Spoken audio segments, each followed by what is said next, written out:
Sud Radio présidentielle 2022. La vérité en face. Et dans la vérité en face, on attend bien sûr vos appels au 0826 300 300. On va parler défense. Que vaut l'armée française dans un contexte de conflit à haute intensité? On a plein de questions à poser, notamment à notre invité Pierre Conessa, essayiste, ancien haut fonctionnaire du ministère de la Défense et auteur du livre Le complexe militaro-intellectuel, qui sera publié dans 15 jours aux éditions de l'Aube. Bonjour. Bonjour. Parce que s'il y a bien un sujet qui est quand même particulièrement important pour un pays, quoi qu'on en dise, c'est sa défense, quoi. On le voit avec, à l'aune évidemment du conflit en Ukraine et de l'attaque de la Russie. Chose que je disais tout à l'heure, il y a 30-40 ans, on se disait non mais plus d'armée, il n'y en a pas besoin, finalement peace and love, il n'y aura plus de conflits militaires. On était dans une idéologie un peu probablement naïve, alors que aujourd'hui on se pose des questions autour de l'OTAN, autour de la dissuasion nucléaire, l'augmentation ou pas des moyens de l'armée. Pierre Conessa, vous qui connaissez parfaitement ce secteur, est-ce que vous avez le sentiment que c'était un sujet dont on voulait se débarrasser en fait ces dernières années, ne plus parler? C'était une tradition de gauche de penser qu'effectivement... Parlez bien près d'une. Oui, pardon. C'était une tradition de gauche de penser que la démilitarisation allait arrêter les conflits. Bon. Rappelez-vous, en 81, quand Mitterrand visite le salon du Bourget, on désarme les avions de combat. Quand même assez étonnant, c'est-à-dire pour se masquer la réalité, et bien, il passe sur le stand d'assaut, évidemment. Ouais. Donc on était dans cette espèce d'angélisme. Moi, ce qui me frappe, c'est que on a mal analysé le bouleversement de 91, c'est la disparition de l'URSS. La même année, vous avez la guerre du Golfe. Et la guerre du Golfe, toutes les radios sont là, toutes les télés sont là, et on attend donc la guerre, et la guerre se fait en 120 heures. Ça veut dire que tout le monde est obligé de remballer et de rentrer. Mais tout à coup, on en sort avec une ivresse extraordinaire. Les armées occidentales sont tellement puissantes que on va s'installer dans une fonction de gendarme de la planète. Et justement, on va multiplier les interventions. On va multiplier les interventions militaires. Toutes ces appels qu'on a, les OPEX, si vous voulez, ça va être en interposition à Sarajevo. On va quand même perdre 85 types, quand même. On va aller en militaro-humanitaire en Somalie, etc., etc. Donc l'armée est utilisée à faire autre chose que la guerre. Alors évidemment, on éteint les incendies, quoi, en quelque sorte. Oui, c'est ça. Puis on a l'impression, par exemple, on pensait quand on a envoyé des casques bleus anglais et français à Sarajevo que tout le monde allait s'arrêter. On était convaincus que tout le monde allait être tétanisé. Bon, vous connaissez la suite. Donc, on a utilisé l'armée à faire autre chose que la guerre.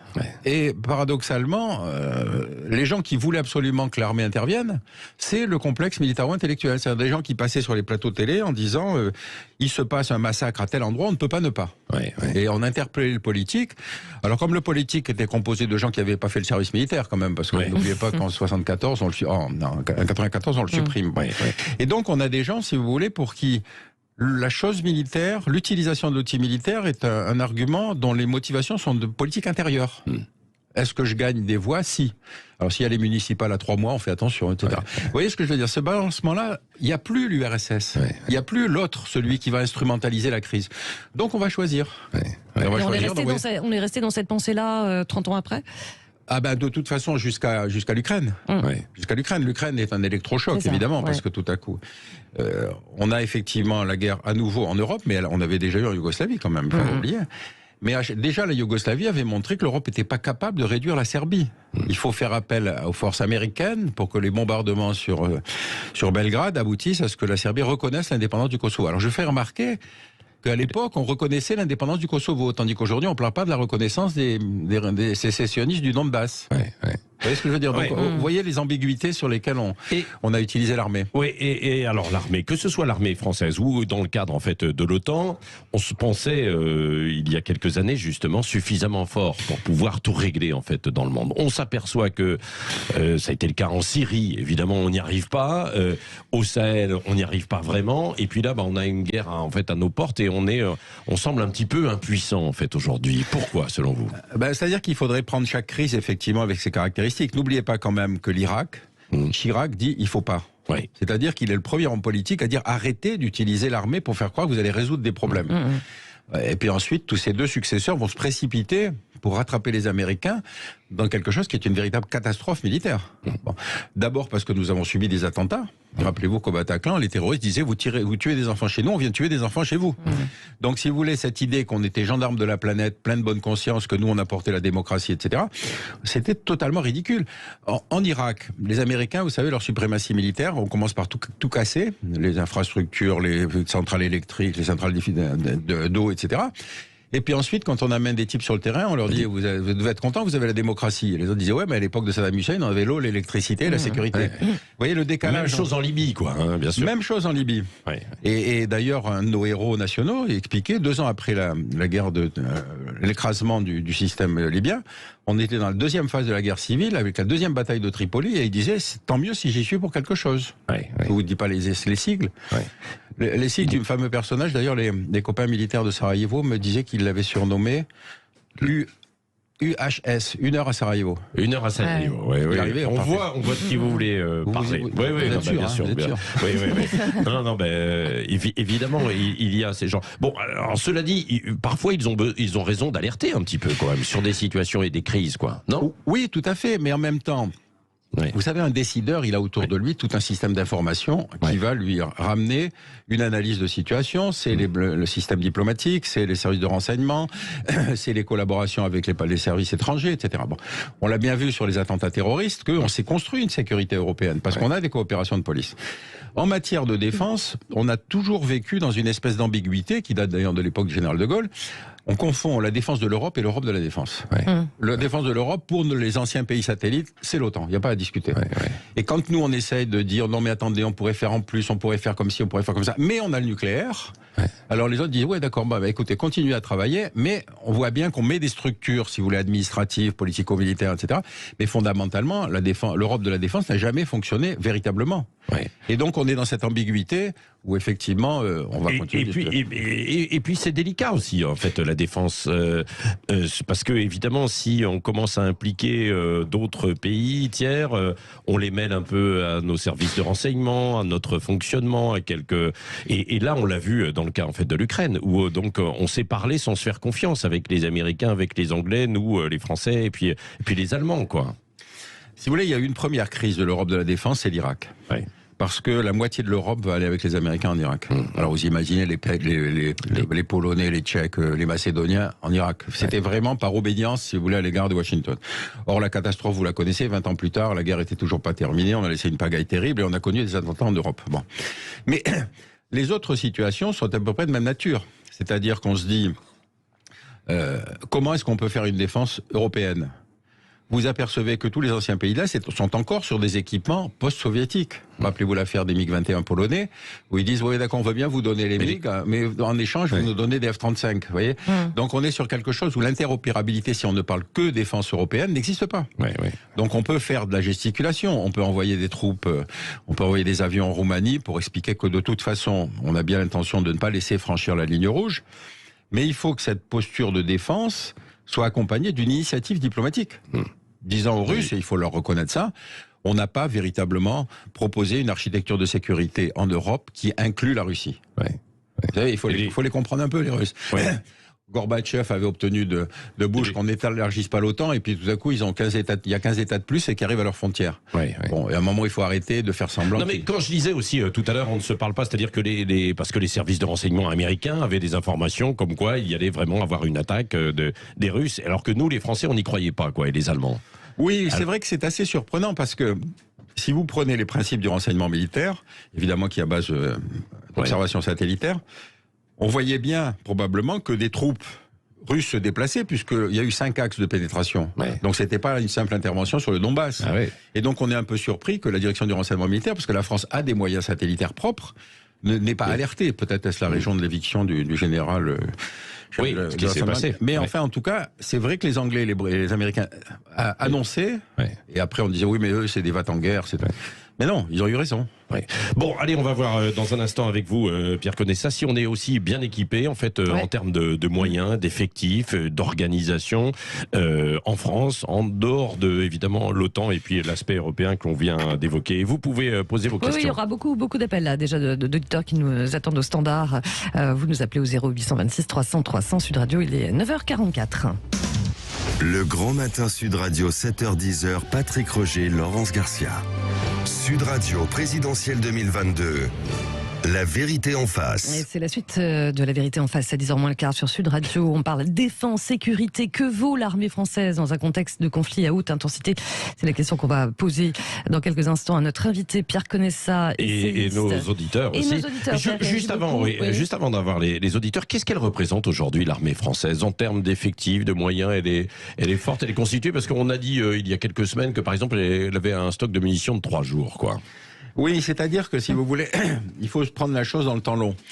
La véritable transformation de toutes les armées des pays démocratiques, ça a été la professionnalisation.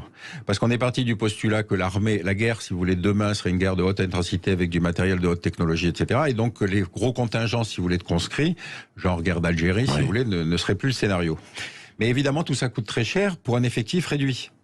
Et donc, effectivement, on formate, si vous voulez, une armée en se disant quel peut être le scénario probable, mais sachant, par exemple, que quand on va inclure dans le budget de la défense le budget des pensions militaires, vous dites, mais attendez, les pensions, ça devrait être à la sécurité sociale. Or, c'est la condition de la réserve. C'est-à-dire de la remontée en puissance si jamais il y a crise. Donc vous voyez, le calcul de l'effort de défense est un calcul compliqué parce qu'évidemment, on veut essayer de prévoir. Mais on va prévoir, encore une fois, de construire ou de racheter un Rafale de plus, si vous voulez, ça se fait pas dans l'heure, quoi. Donc il y a quand même une planification qui est l'inertie du système industriel, qui évidemment peut pas répondre immédiatement à des besoins en matériel, en avion, etc. Mais enfin, la France se caractérise par le fait elle est assise sur un complexe industriel, si vous voulez, qui est un des meilleurs du monde. Et ça, encore aujourd'hui, quoi. Ah ben oui, tout à fait. Tout à fait. Quand même penser que combien on a raillé Serge Dassault. Le père, Serge, c'est le fils. Marcel Dassault. Marcel Dassault, Et Marcel Dassault est un type qui a constitué une entité qui est une des meilleures du monde et qui, effectivement, est leader, par exemple, sur le marché les marchés des avions d'affaires. Or, on a toujours considéré, rappelez-vous, je vous dis, la gauche en 81, Mitterrand et voulant pas voir les armes de défense. Enfin, je veux dire, on produit du naval, on produit de l'aéronautique, on produit des systèmes de défense anti-aériens, on produit des manpads. Et c'est vrai qu'en Europe, il n'y a pas beaucoup. Il n'y avait que les Britanniques, si vous voulez. C'est bien le problème que pose le Brexit aujourd'hui. Allez, vos questions. Ça fait réagir beaucoup nos invités, nos auditeurs au 0800 26 300 300. Il y a Frédéric qui nous appelle d'Orange. Bonjour Frédéric. Bonjour Frédéric.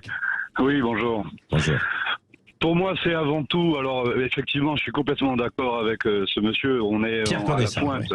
Voilà, on est vraiment à la pointe sur beaucoup de choses, mais c'est humainement le problème. Le problème, il est humainement. Déjà, sur une question très simple, c'est les jeunes de maintenant, c'est pas des rustiques. Et lorsqu'on veut faire l'armée, il faut être un peu rustique. Les gens, qu'est-ce qu'ils voient? Quand on voit maintenant un petit peu TikTok, on voit tout un tas de troufions qui sont là, qui font des trucs, mais nos ennemis vont pouvoir se marrer. Une deuxième chose aussi, humainement, on fait des stages commando, nous, pour des civils, c'est une expérience, parce qu'il y a beaucoup de gens qui veulent voir ça. Ils n'ont pas le physique. Ils n'ont plus le physique. On fait 3 jours, nous, et les gens ne tiennent pas. C'est des jeunes. Mais vous faites quoi, pardon, Frédéric? Vous faites quoi? On fait des petites expériences. On fait des petits stages commando pour qu'ils aient une petite expérience. Vous êtes dans l'armée. Vous êtes dans l'armée, vous? Non, moi j'ai fait 5 ans à l'armée. D'accord. Et si vous voulez, j'essaie de redonner un petit peu d'expérience, de redonner goût aux jeunes aussi à ça, en faisant ça. Mais la première journée, c'est essentiellement du physique. La deuxième, on montre quelques techniques sans rentrer dans des détails profonds. Il ne s'agit pas de se retrouver avec des jeunes en face de nos militaires avec des techniques pointues. Et le troisième, on leur dit, allez, vous allez faire une petite mission libération d'otages. Ils ne tiennent pas. La plupart, au bout de la première journée, disent, est-ce qu'on peut se mettre un peu de côté? Et ils veulent leur téléphone pour pouvoir se prendre en photo. Qu'est-ce que vous voulez que ça donne? Et une dernière chose, parce que je suis vraiment en contact avec beaucoup de militaires, mais pendant le Covid, on a des vieux choufs, monsieur Pierre comprendra ce que ça veut dire, mais qui étaient des réservistes, qui étaient là et qui n'ont pas voulu se faire vacciner, qui ont été virés. Simplement virés. Donc humainement, on est largués. Et ceux qui sont à l'armée et qui voulaient pas se faire vacciner ont été foutus au placard. Donc humainement, on est à la ramasse. Je pense que si on devait se battre contre un ennemi un peu rustique, tel qu'on peut les voir là, Ukraine, Russie et dans certains autres bataille pays. traditionnelle, quoi. C'est ce que vous dire. On parle. Bah oui. Non, bien sûr, faut nommer les choses. Ils sont morts de rire. Pierre Conessa, alors. Pierre Conessa, est-ce que vous avez votre réflexion? Oui, moi je trouve très intéressant l'analyse de ce monsieur parce qu'il essaye d'entretenir l'esprit de défense. Cela dit, monsieur, vous savez très bien que dans l'histoire, c'est face à l'adversité, si vous voulez, que se révèle la véritable caractéristique d'un peuple. C'est vrai que la France, de la guerre de 40, fondamentalement a été collaboratrice, et puis rares étaient ceux qui effectivement se levaient pour contester l'ordre allemand, etc. Cela dit, vous savez, il ne faut pas s'imaginer l'image qu'on a des armées étrangères est quand même parfois aussi biaisé, si vous voulez, que ce que vous avez expliqué sur l'armée française. Rappelez-vous qu'on décrivait l'armée rouge comme une espèce de monstre. Il y avait même un analyste qui s'appelait Castoriadis qui disait l'URSS ne sait faire qu'une seule chose, c'est la guerre, où il expliquait que le complexe militaro-industriel russe était le seul qui fonctionnait vraiment. Bon. Or, cette armée rouge se fait gonfler par les Afghans, par des combattants dépenaillés qui vont pendant 10 ans les user au point que finalement ils vont repartir. Bon. Les Américains ont perdu toute leur guerre récemment, excepté la guerre du Golfe. Le Vietnam, ils se sont fait battre. La guerre de Syrie et d'Irak, on peut pas dire et Afghanistan, on peut pas dire qu'ils soient partis victorieux. Donc, encore une fois, attention, le véritable comparaison, c'est la réaction d'une population par rapport à une situation donnée. Quand on est dans des OPEX, vous pouvez comprendre que les gens se disent, mais qu'est-ce que je fais là? Vous imaginez des Américains du Middle West arrivant en Afghanistan. Imaginez qu'à un moment, pour pouvoir les remotiver, on avait inventé l'idée de libérer la femme afghane. Voilà, ça c'était pour les féministes américaines. Mais quand vous êtes allé en Afghanistan comme moi, vous savez très bien que si vous dites à un Afghan que vous allez libérer sa femme et sa fille, vous en faites un taliban. Donc vous voyez, ce décalage entre l'objectif politique et le moyen militaire était fascinant. Mais alors, quelles seront les priorités et les urgences pour est-ce qu'on a besoin de rééquiper un petit peu notre armée, remettre en fait des moyens? Pourquoi? Dans quel secteur, Pierre Conessa? C'est très difficile de vous répondre. Ce qui est certain, si vous voulez, c'est que il faut faire ce bilan.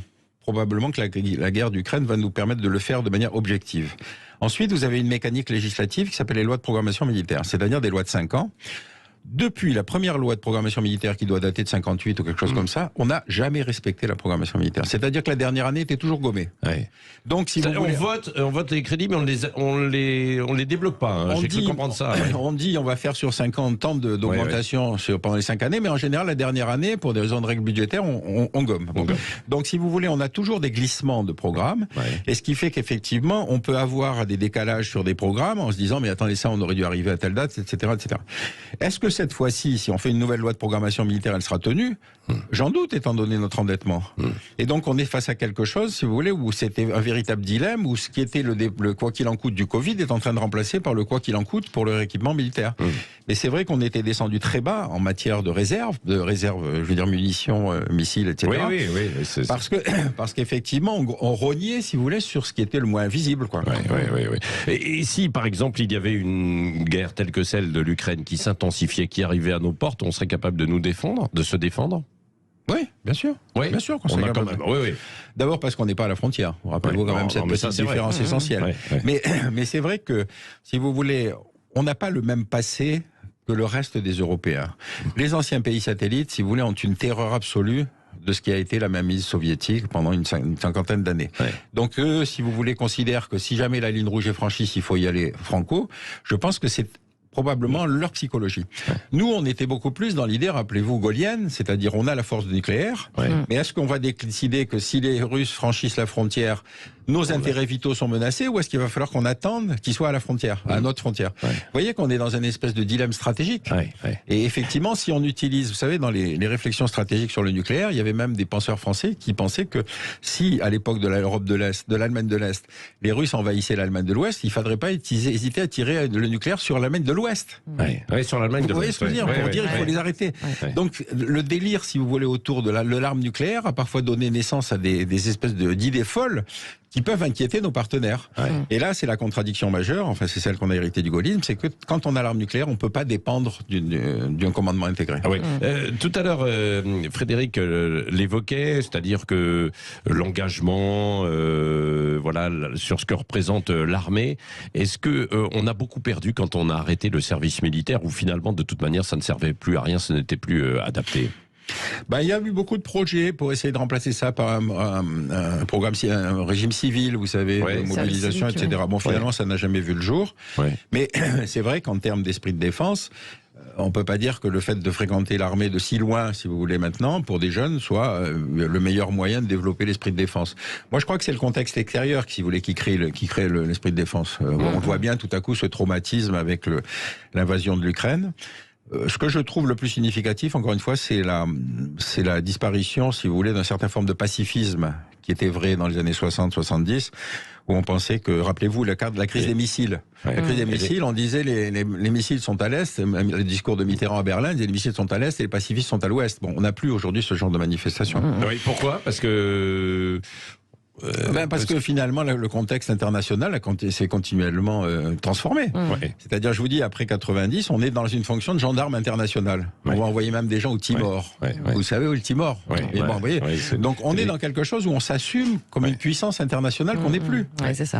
Merci beaucoup, Pierre Conessa, donc essayiste, ancien haut fonctionnaire du ministère de la Défense. Et votre livre, qui va sortir dans 15 jours, c'est ça, le complexe militaro-intellectuel, c'est aux éditions de l'Aube. Merci beaucoup. Les bellicistes sur plateau télé. C'est ça, les bellicistes sur plateau télé. Il y en a beaucoup. Et certains sont visés. C'est ça.